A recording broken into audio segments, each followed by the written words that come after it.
Hi, in this episode of In My View, we would be addressing the current gamut of issues which pertains to the phenomena which is evolving in the United States about a pending likely impeachment of President Donald Trump. It's necessary to try making sense of this as to what exactly is it that is happening and what exactly are the implications of the same. 1.5 years away from the point at which Donald Trump seeks re-election, it seems that he would be eminently impeached because that's the sort of thing that House Democrats have been gunning for a long time.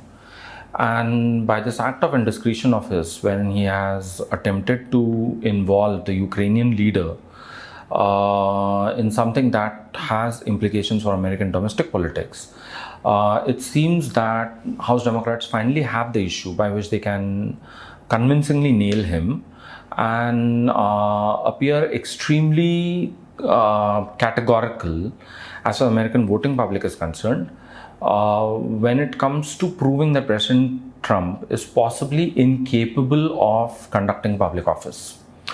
The whole issue evolves over summer 2019 as 22 Democrats slug it between themselves in terms of seeking the party's nomination for challenging President Trump in November 2020.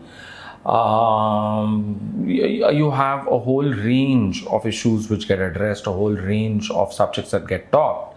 But largely it seems that the Democratic Party is moving towards the left and possibly towards the extreme left of the political spectrum. President Trump cherishes that sort of a fight. For him, one of the best things that happened as far as this upcoming challenge to him between the Democrats is concerned is Bernie Sanders joining the race. So for quite some period of time, President Trump felt extremely happy about the Democratic Party moving left, extreme left, in challenging him. But then as summer started moving towards autumn, it seemed that Democrat centrists, people on Wall Street, people connected with industry and finance in the United States were possibly plumping for somebody like Joe Biden, someone who was Barack Obama's vice president during the 8 years when Obama was in power, someone who is a reasonable grassroots Democrat, someone who does have an experience of working with trade unions, of networking with the different sorts of liberal progressive constituencies across the United States that form the core of the Democrat voting public. So as Biden starts rising as far as the profile, in profile with the Democrat grassroots, with the Democrat supporters, though not with the mainstream Democrats who are yet involved in debating party nuances, Trump starts sensing a distinct and a definite threat. And the threat being the distinct possibility of Joe Biden being awarded the Democrat nomination in June 2020 to go ahead and challenge President Trump in the November 2020 elections. And so Trump now needs to come up with a way of how do you stop Biden, because as Democrats keep falling over themselves in terms of electing somebody who is more left, more radical left, more possibly extreme left, it seems that more than the leftist camp from Elizabeth Warren to Bernie Sanders, there's a distinct possibility that Biden might sail through with the nomination. So in this effort of trying to heap calumny on Biden, President Trump rings up the newly elected president of the Ukraine and asks him in a recorded telephonic conversation that he should dig up as much dirt as is possible on the Democrat candidate Joe Biden and his son and their dealings, their commercial and economic dealings, financial dealings in the Ukraine. The tone of the entire conversation is hectoring. The tone of the entire conversation is rather imperialistic, and is quite normal for an American president dealing with countries and with governments and heads of government or heads of state that they don't exactly consider them to be their allies or people who are more or less equal to them. Obviously, with the world being treated as its imperium, American presidents always have done this in the past. So, demanding action from foreign heads of state in exchange for something which would be an act of the American executive is quite normal. WikiLeaks is full of hundreds and thousands of similar pieces of communication. When an American president has asked a Western leader or a head of state or a head of government in any part of the world to do their bidding. So it's like quite normal as far as most American presidents are concerned. In terms of the content of this conversation, there isn't anything unusual. There isn't anything that is out of the blue. The only problem is coming so close to the elections, something which has a direct implication as far as elections are concerned, just doesn't show remarkable indiscretion. It also shows a certain tendency of shying away from political opposition, of trying to put into place a more pliable opposition, a more easier opposition that one can possibly best and beat. From that perspective, it sounds to be an act of some sort of cowardice, if one is allowed to use that sort of a term. And hence, it's something that is profoundly wrong. American presidents, given the fact that they are elected to one of the highest public offices on the face of this earth, are not supposed to go about behaving in this way. At least there's no precedence of anybody of them having done this. And B, House Democrats, ever since the midterms in 2016, have been gunning for exactly this sort of a fight. When it comes to the past instances when they have tried to put Trump on the mat, be it with Trump's tax records, be it with Trump's other political activities and clash of interest when it comes to his being a businessman as well as being the president of the United States. Well, most of those investigations, most of those types of things are yet going on. But most of them are extremely tricky in the sense that they involve a lot of legalese, and most of the time for a general voter they are too difficult to make sense of. But a president talking to a foreign head of state, asking them to act on his political opponent, who might be his very strong challenger, is something that is pretty straightforward, and anyone out there in the public can understand it. And hence, the Democrats have decided that they are going to act on their own. They want to do everything possible to take this to its logical conclusion. And we're possibly faced up with that 1997 moment when Ken Starr's report had become the basis for President Clinton's impeachment. Everyone knows that for an American president to be seriously ousted from office, you need an impeachment in both houses of Congress. So you need an impeachment in the House of Representatives, you need an impeachment in the Senate. And with the current arithmetic of the Senate being what it is, it's very difficult to get this impeachment done in the Senate. So, but with the sort of arithmetic that prevails in the House of Representatives, this one is definitely going to happen in the House. So the Senate might not see this through. And the way in which President Trump has behaved, it sort of demonstrates quite ably as to what his game plan is all about. Rallying the Republican base and the core, seeing to it that the Republicans do support him in this endeavor right from one end to the other end, despite the fact that he's not a very committed member of the Republican caucus or of the Republican Party, had kept on changing parties in the last decade before being elected president, and had at one point of time also been a member of the Democratic Party. This is something that is pretty unusual.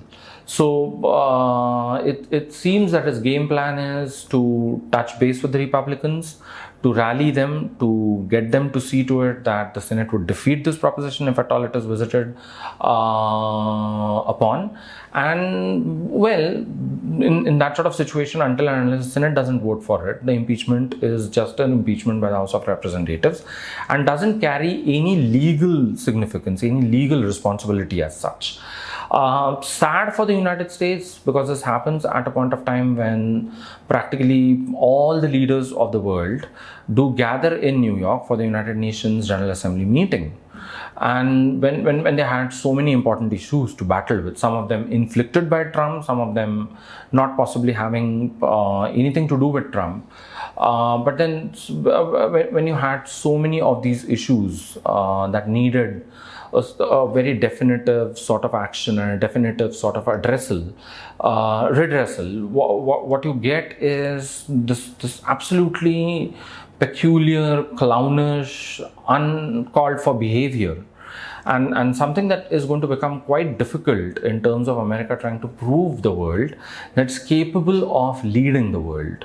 So for a world that gathers in New York, not just for interacting between itself, but also trying to make sense of what exactly is it that the Americans are up to. Well, this one is such a sorry state of affairs. As far as the Ukrainian president is concerned, well, newly elected, a man who went on from being a significant presence on Ukrainian television, television entertainer, who had a whole series about one day as a president, and he was a lead actor in it, going on to become the Ukrainian president. Well, it was quite an achievement in his life. But at the same time, doesn't have many party affiliations, isn't ideologically affiliated to either the right, the left, or the center, is keen on breaking with the old class of Ukrainian politicians that has been in and out of power since 1991, and is equally keen to bring to a close this conflict in the eastern Ukraine that they have with the Russian Federation, which has been going on for quite some period of time. So someone who is keen on consolidating power, someone who is keen on using the presidency to the same effect to which he had made people who watched his show believe that it could be done in the Ukraine, that these types of things can definitely happen in the Ukraine. So now is the time for delivering on it. A man who tried to open up channels with the Kremlin, to talk to the Kremlin, to get them to exchange prisoners of war. A man who does understand the gravity of the economic situation as it has been deteriorating under the influence of this war and conflict in the Ukraine, and who definitely is someone who is amenable to the sort of pressure that President Trump has been exerting in that telephone call. So for most Ukrainians, this won't be very unusual, given the fact that President Zelensky is new to his office, is someone who is well-meaning and well-intentioned, and someone who definitely wants to do things in almost the same mold for which he has been famous, and the sort of fame that brought him to this office. So for most Ukrainians, this isn't definitely something that is out of the blue or something that is really shocking and powerful. But on the other hand, for most Americans, this definitely is something that is too jarring. They had always known that in Trump they had elected an unconventional and unusual president, and it was never going to be business as usual. But this one definitely takes things to a different level altogether, that the President of the United States involves himself in an act of recorded indiscretion, which goes to this level. It definitely calls in for the application of the law in as forceful a way as is possible. And knowing fully well in election year as to what would its electoral implications be, the Democrats are not going to let go of this opportunity. Extreme wing of the Democrat Party had always been trying to prove that President Trump, in terms of his mental health, is possibly medically incapable of heading the United States. And this possibly happens to be their moment out in the sun. And in looking at the Intelligence Committee hearings in Congress, it seems that they have decided that they want to make the most of it. So trying to rub it in as much as is possible, trying to make it as difficult as is possible for the Republicans to defend the president, trying to ask questions which are going to be very sharp and going to cut directly to the core of the entire problem. Of course, in most of this, they are also overdoing it, but nevertheless, in election year, possibly that's strategy, and that's how it works. One doesn't know as to what would stop the Democrats from impeaching him, but then one knows for sure that with the current climate that is prevalent in the House, it seems that this will definitely go to its logical conclusion and President Trump would definitely be impeached by the House. Of course, one also knows that for sure that given the fact that the Senate is not going to vote for it, Trump is not going to resign from his position. He's going to soldier on, he's going to carry on. But the Democrats would definitely like to prove that in terms of his mental and his psychological make, he's possibly the wrong sort of a leader to have had been elected in the first place in 2016, but possibly in 2020, now knowing fully well as to what is he all about and where does he stand, it's a distinct disaster to vote for him. So it's an interesting political battle and one needs to keep a watch on this. Thank you. Press the bell icon on the YouTube app and never miss another update from the Unique Academy. Don't forget to like, comment and subscribe to our channel. Stay tuned.